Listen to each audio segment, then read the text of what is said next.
कभी कभी लाइफ में हमारे सामने ऐसी सिचुएशंस खड़ी हो जाती है जिनसे लड़ना मुश्किल होता चला जाता है। हालात हमारे कुछ ऐसे हो जाते हैं मानो सब कुछ खत्म हो गया हो। दूर दूर तक सिर्फ अंधेरा ही अंधेरा दिखाई देता है। कुछ समझ नहीं आता कि ऐसी सिचुएशंस में करें तो करें क्या। और कई बार तो ऐसी सिचुएशंस में क्विट करने का मन करता है। हालात चाहे तुम्हारे कैसे भी क्यों ना हो, एक बात तो तय है कि ये वक्त भी गुजर जाएगा। चाहे अच्छा वक्त हो या फिर बुरा वक्त, गुजर जाएगा। लेकिन एक बात हमेशा याद रखना कि ज़िंदगी में कुछ भी कर गुजरने की अपॉर्चुनिटीज़ सिर्फ इसी वक्त में मिलती है, अगर उस सिचुएशन में क्विट ना किया जाए तो। क्योंकि विनर्स जो होते हैं वो कभी भी क्विट नहीं करते, और जो क्विट करते हैं वो कभी भी विनर्स नहीं बनते।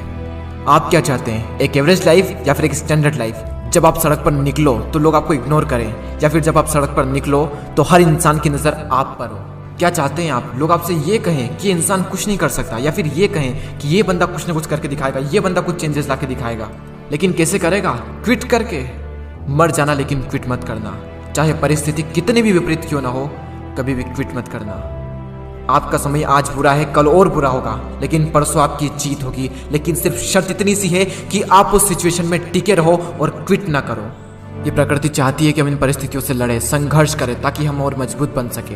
क्योंकि ये परिस्थितियां आती है हमें मजबूत बनाने के लिए, ना कि हमें कमजोर बनाने के लिए। ये प्रकृति चाहती है कि आप और कामयाब बने, इसलिए आपके साथ कुछ न कुछ बुरा होता रहता है। और ना सिर्फ आपके साथ, बल्कि इस दुनिया में मौजूद हर इंसान के साथ हर समय कुछ न कुछ बुरा होता रहता है।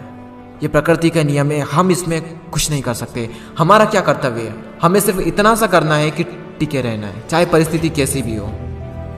मैं आपको एक छोटी सी कहानी बताता हूँ। एक बार एक बायोलॉजी के टीचर अपने स्टूडेंट्स को एक तितली के बारे में बता रहे थे, और उन्हें वे ये प्रैक्टिकली दिखा रहे थे कि खोल में से तितली कैसे निकलती है। और वो टीचर ये कहकर चले गए कि कोई भी स्टूडेंट्स उस तितली की मदद नहीं करेगा। वहाँ पर जितने भी स्टूडेंट थे वो ध्यान से उस खोल में से तितली को निकलते हुए देख रहे थे। तभी एक स्टूडेंट को उस पर दया आ गई और उसने उस तितली की मदद की उस खोल से बाहर निकलने में, और सफलतापूर्वक वो तितली उससे बाहर निकल गई। और उस स्टूडेंट की वजह से उस तितली को कोई संघर्ष नहीं करना पड़ा, कोई ज़्यादा मेहनत नहीं करनी पड़ी उस खोल से बाहर निकलने में। लेकिन वो तितली थोड़ी ही देर में मर गई। जब टीचर वापस लौटे तो उन्हें पूरी घटना मालूम हुई। तब उन्होंने अपने स्टूडेंट को बताया कि वो तितली जब संघर्ष करती है तो उससे उसके पंखों को मजबूती मिलती है।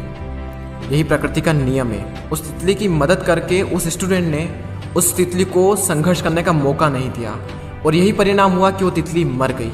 संघर्ष ही जीवन है, संघर्ष ही आपको मजबूत बनाता है। इंग्लिश में कोट से नो पेन नो गेन। संघर्ष तो करना पड़ेगा चाहे कुछ भी हो जाए, और इसमें कोई बहाना नहीं, नो एक्सक्यूजेस।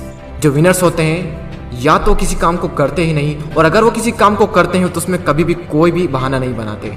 और जो लूजर्स होते हैं वो किसी भी काम को करेंगे तो हर किसी में बहाना बना देंगे। अगर वो चाहें तो बहाना बनाने पर पूरी एक बुक लिख सकते हैं। मेरी तो किस्मत ही खराब है, मेरे साथ ही ऐसा क्यों होता है, मेरी एज बहुत कम है, मेरी हाइट बहुत कम है, मैं काला हूँ, मैं सुंदर नहीं हूँ, लोग मुझे पसंद नहीं करते, मैं ज़्यादा पढ़ा लिखा नहीं हूँ, मेरे पास टाइम नहीं है, मेरी आवाज़ अच्छी नहीं है, मेरे पास ये नहीं है, मेरे पास वो नहीं है, काश ऐसा होता, काश वैसा होता।